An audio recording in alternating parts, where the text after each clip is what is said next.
சிம்பிளா என்னோட ஸ்டைல்ல ஒரு முருங்கைக்காய் வறுவல் பண்ணலாமா? அதுக்காக நான் சோம்பு சீரகம் தாளிச்சிட்டு ஒரு வெங்காயம், ஒரு தக்காளி, கருவேப்பிலையில 2-3 தாளிச்சுக்கலாம். வதக்கிட்டு நல்லா தக்காளி மேஷ் ஆகணுங்க பேஸ்டா. ஏன்னா நம்ம விசில் வைக்க போறதில்ல. சூப்பரா வதங்கி வந்ததுக்கு அப்புறமா நம்ம மசாலாஸ் எல்லாமே ஆட் பண்ணிக்கலாம். 2 ஸ்பூன் சாம்பார் தூள், கொஞ்சமா கரம் மசாலா, கொஞ்சமா சோம்பு தூள், கொஞ்சமா சீரகத்தூள், விருப்பப்படுறவங்க இஞ்சி பூண்டு விழுதும் சிக்கன் மசாவும் ஆட் பண்ணிக்கலாம். நான் வந்து ஆட் பண்ணலைங்க. நார்மலாவே சூப்பரா இருக்கும். விரல் சைஸுக்கு நறுக்கின முருங்கைக்காயை நல்லா கழுவி சேர்த்துட்டு தேவையான அளவு தண்ணி தெளிச்சு மூடி போட்டு வேக வைக்கலாங்க. மீடியம் ஃப்ளேம்ல ஒரு 10 மினிட்ஸ் வைங்க போதும். நல்லா அரை பங்கு வெந்து வந்துடும். அதுக்கப்புறமா தேவையான உப்பு சேர்த்து இன்னும் கொஞ்சம் தண்ணி தெளிச்சு சிம்ல ஒரு 10 to 15 மினிட்ஸ் வச்சு ஓப்பன் பண்ணீங்கன்னா சூப்பரான முருங்கைக்காய் வறுவல் ரெடிங்க.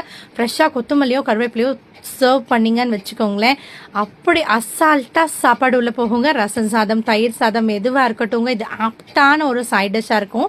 ஸோ நீங்களும் உங்கள் வீட்டில் ட்ரை பண்ணிட்டு எப்படி இருந்தது கமெண்ட் பண்ணுங்க.